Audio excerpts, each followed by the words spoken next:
Welcome, everyone. Thank you for joining us for the webcast Bet More on the Jockey, Less on the Horse, sponsored by Harrison Assessments.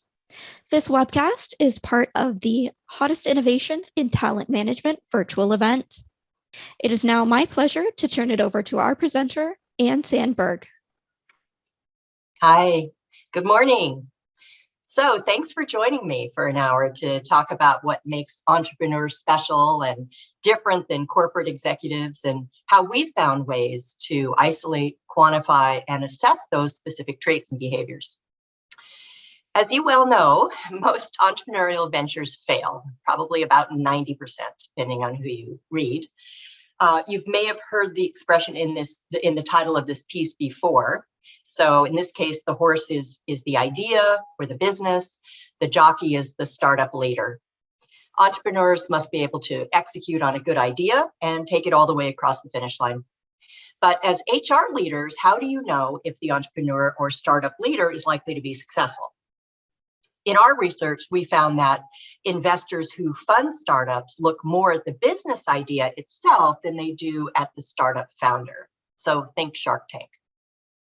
This talk shares lessons learned from some pandemic research that we did because we didn't have very much else to do for about a year with business stalled and freaking out. So we were able to isolate specific traits and behaviors that supported entrepreneurial success versus those traits and behaviors already benchmarked for corporate CEOs and C-suite jobs. So we want to kind of know who you are and why you're here today. So we thought we'd do a quickie poll and ask you why you're joining us today. So if you wouldn't mind, we'll do this for about a minute. Just go ahead and weigh in. So are you working in a startup or early stage business now? Are you possibly interested in doing so? Or do you work for a larger company and you're maybe interested in entrepreneurship? Or are you just here to kind of get a general overview? Okay, very good. All right, so here are our results. You should be able to see these. Most people are just here to get a general overview. Next up would be people who work for a larger company and are interested in some of these concepts. And then just a few who either work for a startup or are interested in working for a startup. So very good. Thank you so much. Let's go on and set the stage here. So you can see here a quote by Gary Vaynerchuk. And it was published in The Entrepreneur's Journey. And when I was putting this talk together, I thought it was really great. So, and you can see the source here. So he explains that as an investor in promising startups, he says, I invest a lot more in the jockey than in the horse, which means I'm usually investing in the person and not necessarily their ideas or business. I take real stake in the fact that if I really believe in you, there's a chance that you might not win this one, but I want to be in your world for the second or the third one. I want to know your story. How did you get to this point? How did your idea and team come about? Why is your team structured the way it is? And how is that going to affect your business moving forward? In essence, I'm investing in the unscalable, the humans behind it all. And so you may have a great idea, but if you don't have the chops as an individual to build a strong team and execute on your mission, then what good is it? So I need assassins that are also nurturing and caring. I look for leaders and operators that can build sustainable businesses while also creating an environment that allows those around them to persevere with them. So you very well may not win that first, second, or even third race, but if you have the emotional intelligence and internal flame that I deem so incredibly valuable, then I'm much more likely to put my money behind you, the jockey, than behind your horse or the business. Okay, so while the jockey or the entrepreneur is super important, the horse or the product, idea, or service is, of course, still quite important. But in this talk, we're going to be covering what makes the jockey successful, since we're primarily talent managers, HR professionals, learning and development specialists, consultants, coaches, and so on. Okay, so we know that startups flame out usually because they fail to raise capital. So it's all about de-risking the journey for both the entrepreneur and the venture who are putting the money in and hopefully getting it back many times over. So My spouse and I were thinking a lot about this problem when we were at home twiddling our thumbs for some months at the beginning of the shutdown. So he works with early stage startups as a board advisor. So he had access to many founders. He also asked me over the years to run a Harrison report for those people that he was considering working with. So he knows in advance what their strengths and weaknesses are. And he has considered the results to be very valuable. So we had some data kind of in the can from the past few years on founders that we'd profiled as part of that exercise. He's also an influencer on LinkedIn. You can find him at John C. Warner, J-O-N-C Warner. He and I reached out to other founders and investors, and we asked them to participate in the study to help get our numbers up. And I'll be sharing what we learned today. All right, now I think we're going to take a look at our objectives for the session. So first of all, we're going to learn a little bit about recent startup growth in our business landscape, particularly since the pandemic. Then we're going to talk about why an HR person might want to work for a startup versus a more traditional job. Then we're going to learn how to spot specific entrepreneurial traits and behaviors as a talent manager. Then hear about the behavioral differences between a startup entrepreneur and a more traditional corporate CEO type. Then we'll take a look at a data-driven approach that gives leaders more confidence in predictive hiring. And finally, close out by appreciating how assessments are used to develop and coach leaders who want to become more successful entrepreneurs or intrapreneurs. So that's kind of where we're going. So now we're going to go to our second of 3 polls. And I'm very curious to see what you think when you think about new business startups. What do you think has happened over the last 2 years? Do you think startup activity has gone down the last 2 years, roughly stayed the same, or do you think it's gone up, that it's increased? So let's just take a minute and you guys weigh in, and then we'll see what the results are, and then we'll show you what our research showed. Okay, well, very good. So you can see the numbers. Most of you, the vast majority of you, believe that startup activity has gone up. Some that have gone down and some that have roughly stayed the same. So very good. Okay, so let's see what we have found out about this. So we know that the business world has been in a tizzy for the last few years, but what are some of the facts behind the growth of new businesses or startups?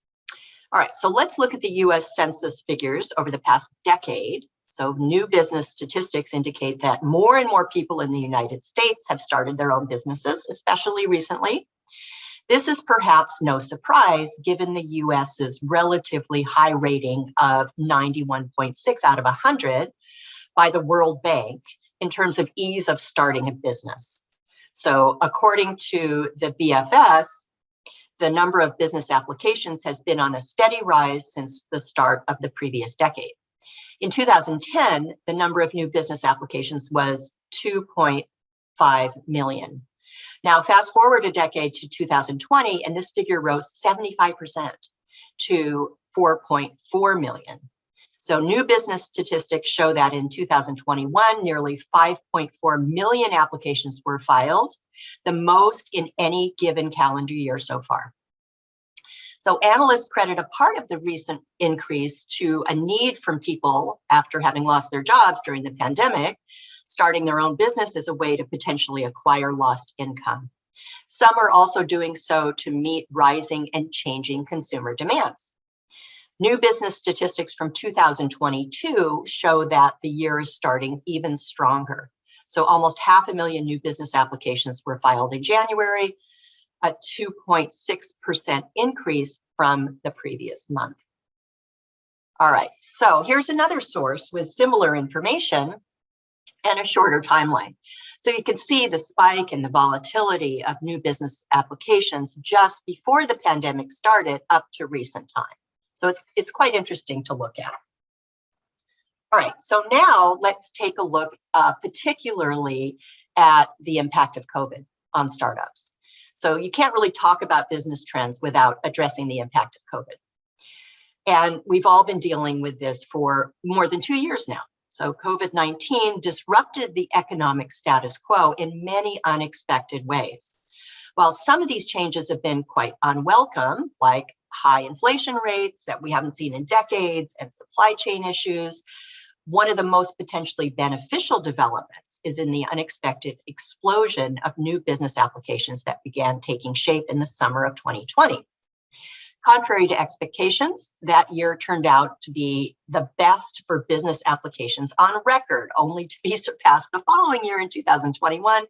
And this year in 2022, we're seeing even more growth.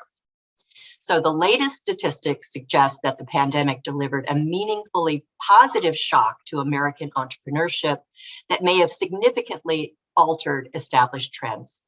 The flood of applications is an important and promising indicator for the strength of the recovery ahead. So while credit was dramatically curtailed and significant amounts of wealth were wiped out during the Great Recession, the massive federal support during the pandemic through programs like PPP and stimulus payments may have helped support existing small businesses and encourage their formation during this latest economic upheaval.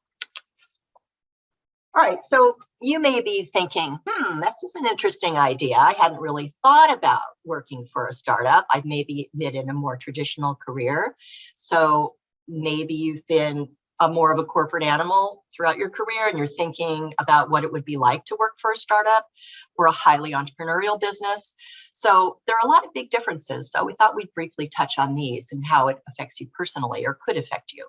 So in a startup, in this kind of a head HR role, you do tend to learn a lot, right? So startups place loads of responsibility on their employees.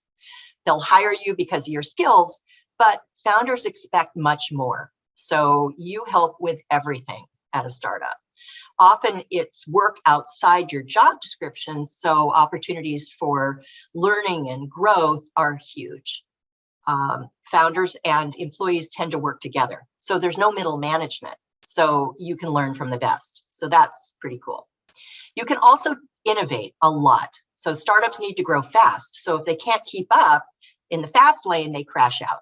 So employees have the license to show off their brilliance. You can also influence direction. So HR's influence in startups includes designing and implementing talent development programs. They not only handle the recruitment of staff, but they also build the framework by which the best workers can progress through the company.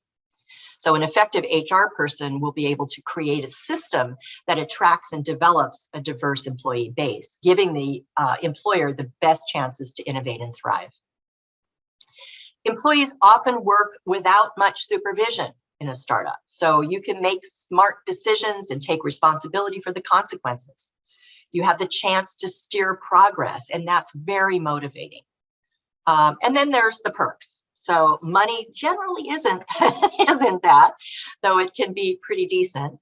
But there are plenty of other perks that might keep you happy, like flexible working hours, working from home more, a casual atmosphere, gym and other health facilities, community involvement, and free food and drinks often. And then there's job satisfaction. So in a startup, the employees share in the birth, the growth, and the success of the company. That's why it's an attractive career path because you get to belong to something special. When the company does well, you can be proud of your contribution. So that's all I'm going to say about this right now, but I thought it was really important to at least address what might be your own interest in this kind of a career. So now we're going to get clear on our terms and define the roles that we're going to dive into shortly. So what is a founder really? So a founder is the person who starts their own company. They're the one who came up with the business idea and acted on it. So let's think of one we all know. Steve Jobs of Apple was probably the founder who most readily comes to mind. And if we go back to the beginning in 1976, when he was just 21, he and Wozniak started Apple Computer in the Jobs family garage. So Jobs was just 21, and they funded their entrepreneurial venture by Jobs selling his Volkswagen bus and Wozniak selling his scientific calculator. So founders need to secure funding, bring in resources, and market the brand. Unlike a CEO, the founder of the business will always remain the same, even if they leave. So founders drive the broader vision of the company's goals. They're often in charge of the big picture, responsible for establishing the core team and establishing the resources they need to succeed. Founders are visionaries who came up with the original idea, and they think more about their product than running their company, and they're more future-oriented. Realize that about 80% of startups begin with 2 or more co-founders. Startup founders are also referred to as entrepreneurs. So entrepreneurs come up with innovative ideas that carry a high level of risk. Their ventures usually target rapid growth and high returns. Entrepreneurs have the potential to leave a bigger impact on their community and the world. And they also have the potential to epically fail and disappear into the startup void. Founders tend to be natural risk takers who have the courage or moxie to continually innovate despite financial risks or the army of naysayers who criticize their every move. All right, so this is a slide from the Airbnb founder investment deck from 2010 when they started, just the 3 of them, and they were pursuing investment. So on their A round, they raised 7.2 million. 9 months later, they got 115 million on their B round. Today, they're valued at over 40 billion. The important point for our purposes is that when they started, they were all doing everything as co-founders. Over time, they figured out who was good at the different roles and jobs in their budding company. So Joe became the chief marketing officer, Brian became CEO, Nathan became head of engineering and development. And so it goes. So startups require founders to wear multiple hats, especially at the beginning. And so here's where a good assessment can help make those decisions earlier. You can assess natural tendencies and preferences with objectivity and see who's going to be best in sales, raising money, operations, and on the tech side. So why struggle through that process without tools to help you? I'm not sure myself. So now let's take a look at the more traditional CEO role if we're going to contrast that with a founder. So while some founders can also become CEOs, the skill sets required to be a CEO are really quite different. So the CEO is the acting leader of a business or organization. A CEO takes part in active leadership, talking with management teams and employees, negotiating with other businesses, and steering a business toward its goals. So CEOs are often founders of a company, but they don't have to be. Sometimes the founders of a company hire an experienced CEO to help them run the company or steer the company in a different direction once the startup gains resources and traction. A CEO is an integrator who flourishes on transforming chaos into order.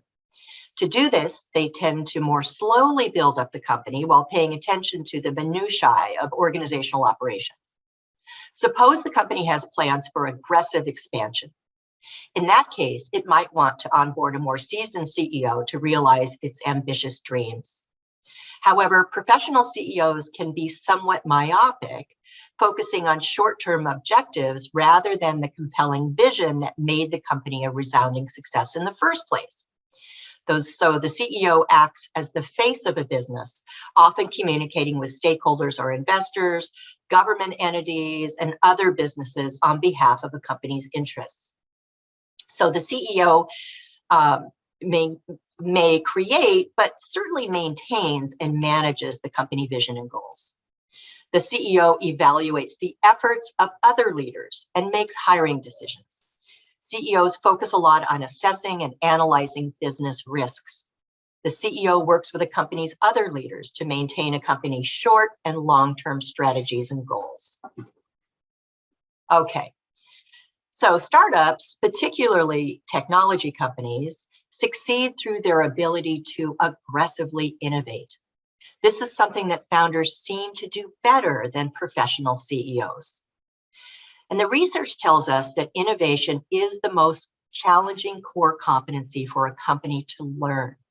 It's also seen by organizations as inherently risky because undertaking innovation could be financially disastrous if things don't work out.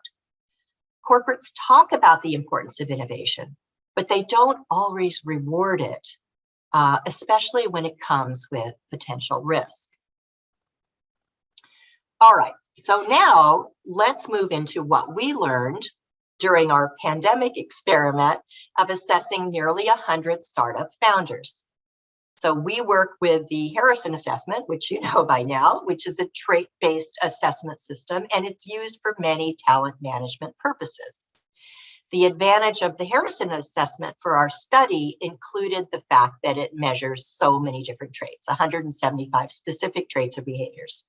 So that lets us easily look at individual traits rather than categories or personality types. So this is kind of an overview of what we found, and we're going to dive into this in more detail now. Okay, so let's look at some of the more traditional CEO behaviors and traits first.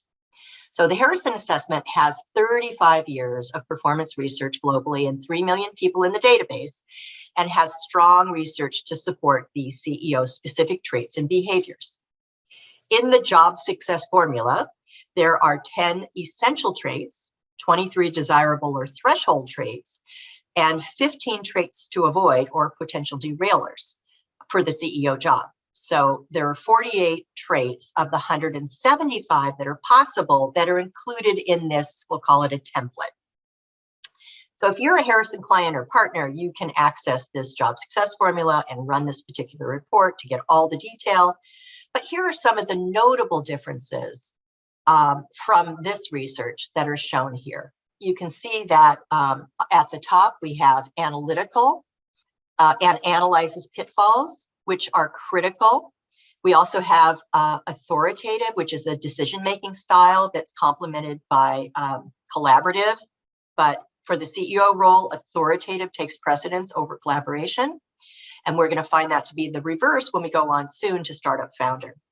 Another trait that we highly value in the job success formula is wanting to lead. It's a big one for CEO, while not so much for founder. Diplomatic communication is also more important to CEO than it is for a scrappy startup founder. The traits shown in red are potential derailers for CEO, and both, as you'll see, are related to risk management. So with our startup founder group, we found that they tended to be way more impulsive and blindly optimistic than the CEO group. So now let's go ahead and contrast that with some of what we found in our study. And these are some of the top traits and behaviors that came up for startup founder. So you can see at the top of the list is optimism. This really jumped out. So that tendency to believe that the future will be positive was one of the key differentiators of the startup founder role.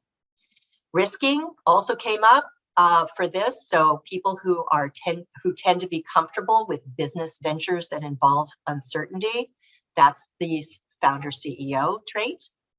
Experimenting, they have to be really keenly interested in trying new things and new ways of doing things. Collaboration as a problem-solving and decision-making style, so that tendency to collaborate with others when making decisions came up as very strongly correlated to success.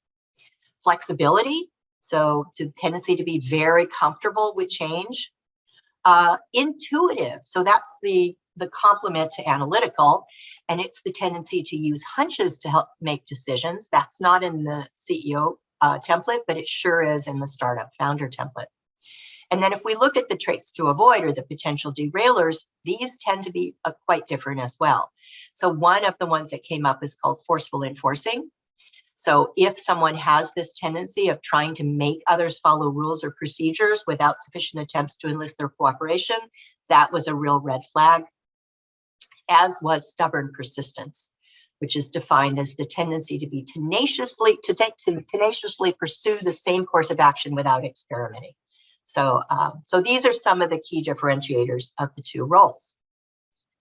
Now, that's not to say that there wasn't lots of overlap, right? So many of the traits applied to both jobs. So for example, takes initiative.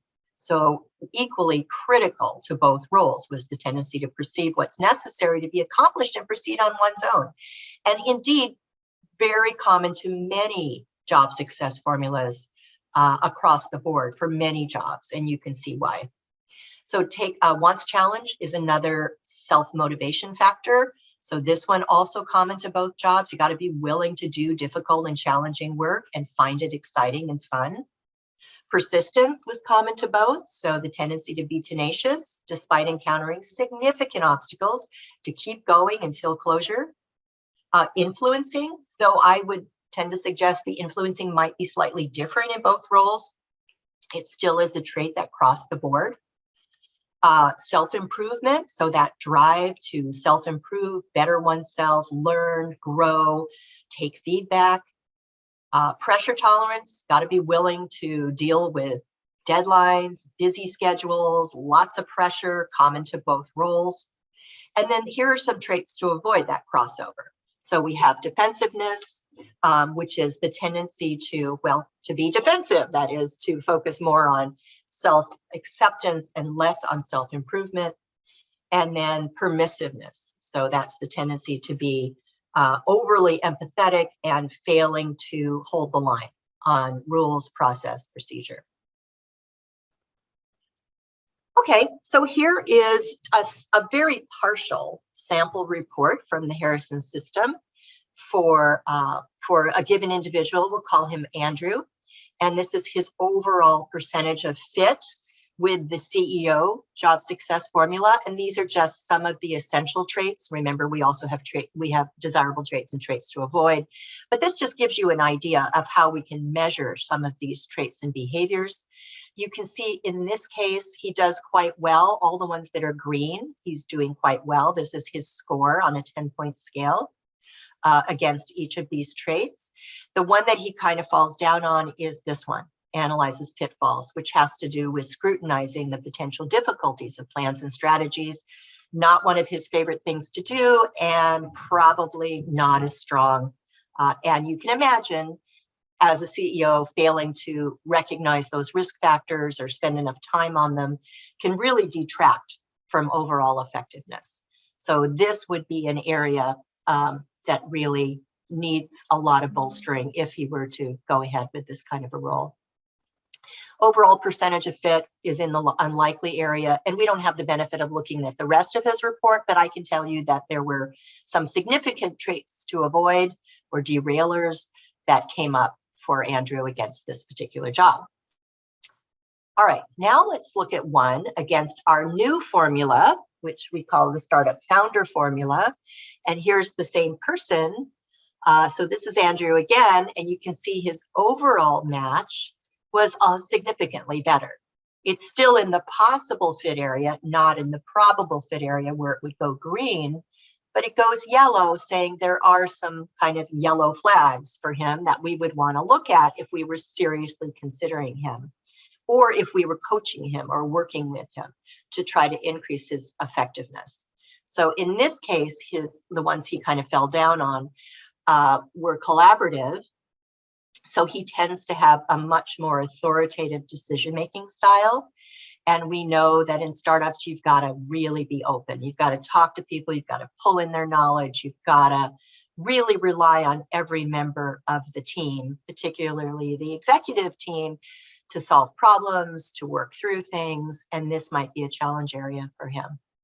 And then secondarily, experimenting. So this is the kind of the creative thinking tendency. So it is in a paradoxical relationship with persistent. So persistent on one end, experimenting on the other. The two come together to create innovation. And in his case, this tendency to really question the status quo, to come up with new ways of thinking about an old problem and being willing to do that is one that he might need some help with. Okay. So you might be thinking now, this is all interesting, but what do I do with this? So, thanks for hanging in there if you're a corporate talent manager. So right about now, or maybe earlier, you might be asking yourself this question. So how can I take some principles from this talk and apply to my work here? So maybe you've been under pressure to bring in talent who aggressively innovate, for example. So increasingly, large company leaders want their organizations to act like startups. They want to take action against the threat of disruption by startups.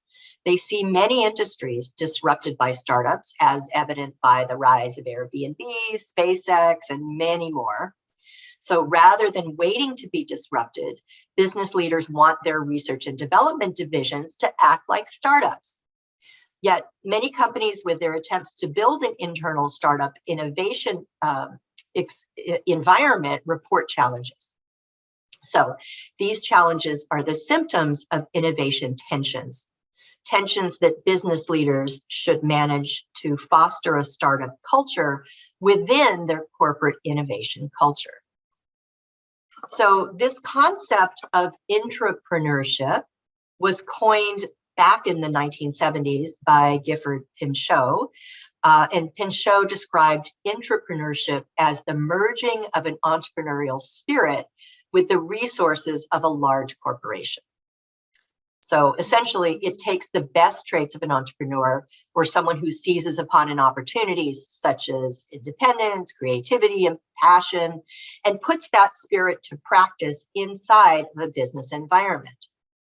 So how do you recognize someone with an entrepreneurial spirit? So here are some of the traits that entrepreneurs inside of organizations tend to possess. So the willingness to take calculated risks, the ability to think visually and to brainstorm new ideas, the desire to influence and, more than just reap financial reward, insight to discover the next great idea, a willingness to change and go in a new direction, fresh and creative thinking, balanced personality of both confidence and humility. So finding entrepreneurial individuals might be simpler than you think. The most likely candidates are the employees who are innately curious and they're passionate about their work instead of just viewing it as merely a job.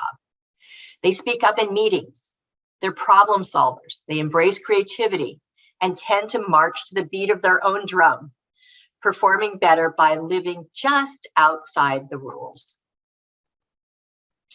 All right, so this brings us to something you may have heard quite a bit about or studied yourself.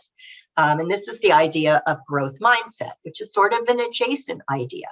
So the term growth mindset comes from the Stanford psychologist Carol Dweck and her research, which was synthesized in her remarkably insightful book, Mindset, The New Psychology of Success, which is an inquiry into the power of our beliefs, both conscious and unconscious beliefs. So mindset is a self-referential theory that we all hold about our own and others' intelligence. So if we believe that intelligence is pretty much set early in life and fixed, then we call this a fixed mindset. If we believe that intelligence is fluid and variable depending on effort, learning, and experience, this tends to be called a growth mindset. So fixed mindset people tend to believe that their personal qualities, such as intelligence, creativity, and so on, they tend to believe that that is set early in life. And it's a core belief that a person's raw intellect is mainly fixed and not something that can be evolved or practiced or developed. Now, growth mindset people tend to believe that effort or education, learning, training, even feedback can change a person's qualities and traits, including intelligence. So in this mindset, you tend to believe that your raw intellect can evolve with focus, application, or effort, or that a lack of understanding is just a prompt to dig deeper, try harder, consider mistakes to be part of the learning journey and not the death knell. Okay, so again, we can use the Harrison assessment and to test for these things. And we've created a custom behavioral competency that assesses for growth mindset. So this is a partial sample report for that, and you can see what traits and behaviors are prioritized to assess for growth mindset. We use this research with many clients who want to use it with their existing employees to help educate them about growth mindset. and show them where they are currently strong and where they might need to spend more time and attention, because all of these traits can be developed with awareness and with practice and determination. So you can see for this person, he is low in a trait called research learning and also in analyzes pitfalls. This is the same guy we saw earlier. This is Andrew. Okay, so research and learning is the enjoyment of gathering and comprehending new information. And for a growth mindset, it's an important behavior. And so the behavioral anchor for growth mindset is actively keeps current with new research in the field and across fields. Okay, so analyzes pitfalls then is the tendency to scrutinize potential difficulties related to a plan or strategy. And for growth mindset, it's related to the behavioral anchor that is constant learning requires keeping an eye on the horizon, anticipating problems as these surface. So knowing this helps the employee think more deeply about his or her own behavior and mindset and question whether their preferences, as shown here, related to those two behaviors is serving them well. So they then have a choice about whether they want to lean into these areas with deliberate practice and, in a sense, get better through practice and repetition. And we have in the system suggested ways to do just that. So they're not on their own when it comes to trying to figure out how to practice and increase skill and confidence in a particular area. Okay, so here's our last poll. So very curious about growth mindset because it is so popular right now. We see that a lot of our clients are very interested in pushing on it and promoting it within their company. So if you could just take a minute and let us know, does your company currently assess for growth mindset? And that doesn't necessarily mean in an assessment, but it could be in interviews or reference checking or so on. So here are your options. No, not really, or not yet, but we're thinking about it, or yes, we do. And in the Q&A, we might want to even explore that for those of you who do. So take a minute and respond to this, and then we'll get back together for our last couple slides.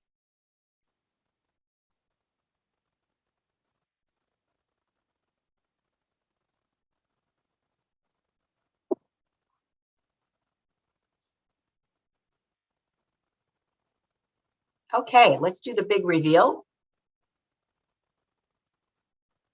Oh, it's very interesting. Okay, so as you can see, the vast majority of you are saying, nope, we don't really go after growth mindset in our process. And that would include both selection and employee development. You can see almost 20% of you say we're thinking about it, which is great because we have found that it's a very powerful predictor of entrepreneurship and of innovation. And then 10% of you say, yep, we are doing it now. So that's interesting. All right, thank you very much for participating in that. All right, so here's some final thoughts and ideas. So as I start to wind up this talk, I'd like to leave you with a few thoughts. So first one, the business landscape is continually changing. And, you know, we have to change with it, as I'm sure you know. As talent managers, we need to keep alert to the trends and changes that are affecting how we find and retain top talent. What worked in the past changes, and like our sample report guy, Andrew, we need to invest time in research and learning to help keep on top of trends and assessment tools. Okay, secondly, if you work for a startup or you aspire to, know that the skill set for these kinds of businesses is not the same as the corporate world, as we were just talking about a little while ago. So keep open and alert for key behaviors that keep emerging and that the jockey demonstrates that are positive, and also those that are destructive or are negative. Thirdly, is the advice is to take a leadership role when you can, to raise issues like growth mindset as a key to finding and keeping growth-oriented, flexible people in your organization. And then fourthly, just planting the seed. If you don't use assessments and hiring and development now, I encourage you to look into these valuable resources. All right, very good. This brings us pretty much to the end of my talking part of this. We'd love to keep in touch with you. Here's my contact information if you want to reach out. And also, if you're interested in finding out more about this specific assessment, the Harrison assessment, here's the website to go take a look or to inquire. And I thank you very much for your kind attention today. Hope it was interesting. And I think now we're going to open it up to some Q&A and see if we can get a dialogue going. Yep, I just here's one question about sourcing. So, Anne, can you speak to how you would use this approach when you're sourcing candidates and you're specifically looking at startup CEOs? Ah, yes. Yeah, that's a really interesting area because I know I've been involved with some sourcing and looking at the background and the experience of the individual when they've had only corporate background and now you're considering them for a CEO, a startup role can really be challenging.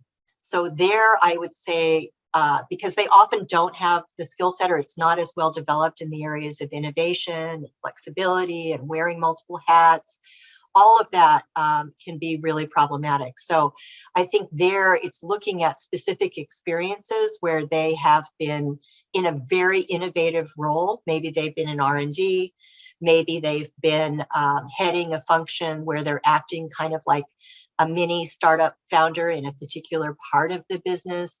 Those are going to be better experiences to jump off into a more of a startup role. Because that's where, I've had experience working with recruiters who think that someone from a corporate role is going to be really good in a startup role, and they are disappointed because often the employee or the new person bulks against having to do some of the things you have to do in a startup where you don't have the resources. You don't have all of the trappings of having, IT people help you or to be able to solve, everyday problems. There's a lot of admin. There's a lot of duplication of, and there's a lot of, having to do many, many jobs. So that would be my thought there. Okay, here's another one. And I think what they're talking about in this question, Anne, is the Harrison report itself. So they were asking how much yellow is okay? Yeah. Yeah, that's a really good question because, as you noticed, it goes red, yellow, green. So, and that's that stoplight analogy, right? So if it's in the green, there's enough overlap between what the individual really wants and what the role calls for. So at least 75%. And that's what Harrison's research shows is that if you enjoy at least 75% of what you do every day, you're in pretty good shape because every job has yucky parts to it. Undesirable parts to it. But in the yellow, that 60 to 75%, now you're saying it's a possible fit. So there you want to really drill down and look at the traits that are causing that yellow. So look at those yellow traits and say, okay, am I willing to live with this? If I were to hire this person, knowing that no one is ever 100%, right? We're always living with some area that we need to coach to, or where they might need some development or handholding. It's like, okay, can I live with this particular one? So for example, if someone is low or in the yellow on takes initiative, God, that's hard. That's tough because that's very much drive and self-motivation and sort of that engine running, right? That hungry engine running. So that might concern me more than someone who went yellow in research learning, like Andrew did, where we can say, okay, let's build a case for this, Andrew. In this role, you've got lots of competitors. You're going to have to, really dig in. You're going to have to spend quite a bit of your time.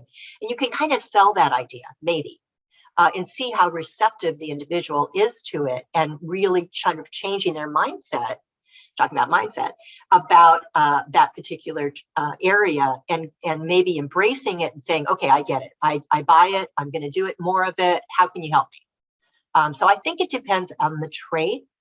and how many of them, and then what your willingness is as an employer to say, okay, I can coach to that. I can deal with that. There are so many positives here. I think that that's okay, and I know I can do something to help. Okay, here's a couple more. So we are looking for a director for an innovations lab for a nonprofit. How do we find someone who is more entrepreneurial in a large corporate type nonprofit? Yeah, exactly. Yeah, it's challenging because often that entrepreneurial spirit or set of traits and behaviors are not rewarded as much. So that can be challenging. So I think, if it were me, I would use an assessment and see how much that individual really values and prioritizes experimenting, for example, questioning the status quo, trying to come up with a new way to solve an old problem. An open-mindedness, which can also be measured. We call it open reflective in the Harrison, but other tools do it too, which is how much the person is interested in the world of ideas and kind of open to the next best thing. I would look at flexibility, so how much they can deal with constant change. And I would even look at risking. How is their appetite for risk? And because really the low risking is often associated with a very cautious nature, which can be fear-based, right? Fear of making a mistake, fear of being blamed if things go wrong. So I would assess for it, and it's going to be hard to find, but chances are there will be people who, if given the freedom to act, actually want to act. They just have been curtailed, or they haven't been really given the encouragement or the opportunity to exercise those traits, and they're going to love having the freedom to do that, given they have the appetite for it. So then there's a follow-on question to that one, which is what resources, and I think you started to speak to it, can we provide to a creative entrepreneur to encourage and reward this growth mindset?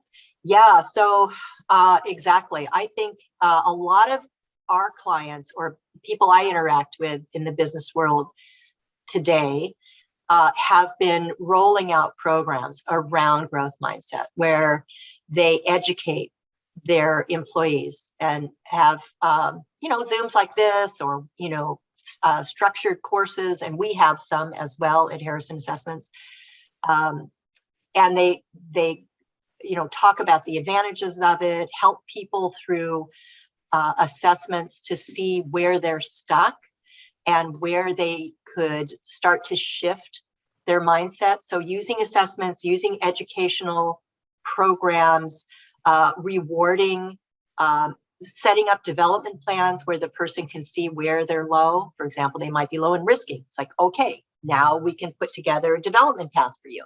Let's start by you taking small risks. Let's identify some opportunities where you can do that. And let's try to remove those barriers, up your comfort level, and get some small wins. And then you start to change your mindset around. So I think it's all in assessment and education and development planning. Okay. And then another question here is around assessing for growth mindset. Do you think it's important to assess not only for the role, but for a growth mindset when you're hiring and promoting? Oh God, yes. So this is what we recommend is that there's no substitute for the role, right? So the first thing you should do in hiring is always, does the person have what it takes to do the role? Is what they want what you have? And how well do those things match up? Secondarily, then, let's assume they're in the green, right? They got at least 75% going for them and they really want to do this job. Now you can do a secondary screen. You can, and in Harrison at least, you can use the same data set. You don't have to ask them to do anything different. You can then say, okay, run the filter for growth mindset. And now let me take a look at that. And that might be a deeper dive, like maybe at the finalist level, where you see, okay, when it comes to growth mindset, where are the barriers? Where are they already primed for this? So it would never be a yes, no kind of a thing. it would be more of a really investigation about, how are they fitting our culture? And if their culture is shifting toward a growth mindset culture, which a lot of companies are, then that's a very important thing to know. And then you can offer the person assistance once they start with you, and help them get closer and closer to that ideal of growth mindset through continual development. Then this is an interesting one. How has remote work influenced this thinking? Yeah, remote work is so important, because we've found, all of you know this, but some people took to it like a duck to water, and other people just hated it. So, like personal story, my son is 34 and he hates, and so he's a Gen Y, right? He should love remote work. Hates it, just hates it. So, you just don't know about people, but yes, and by the way, Harrison has an assessment, another one like growth mindset, a filter that you can run to see how someone is likely to take to remote work. So there's a set of traits that lend themselves to that. And then we have another one for leading a remote work team. And so on the leadership arena, because as you know, it's really different. You're not there with the person. They have to have certain core competencies or skills and behaviors that are going to support them when they're all by themselves in their office, multiple Zooms every day, not able to touch people or have talks with people. So yeah, remote work is another whole layer or filter to look at. Okay, and this one may be one that you and I might want to take on after this webinar, Anne, but I think this is from a Harrison client, that it says here, I'm curious if you have data that shows whether businesses that use the Harrison assessment have weathered the Great Resignation better than those that don't. Yeah. And I'm not aware of that data, but that doesn't mean we don't have it. So I think that's a great next step. We should get it, because I believe, but then, that isn't scientific, right? But I believe that using the Harrison helps organizations with tenure, right? Because the whole premise of the Harrison is about meeting mutual expectations. So it's about, tell me, candidate or employee, let's say, what you love, and then let's build a job or offer you a job where those are the things you're going to be doing every day. And when those two come together, you tend to have high engagement and you tend to have high retention, because the person isn't actively looking for a better role. They love their role. But you're right. We should formalize that. You should formalize it. That I think will be our next webinar. So great idea. Yeah. All right. Well, it's been a real pleasure. Thank you.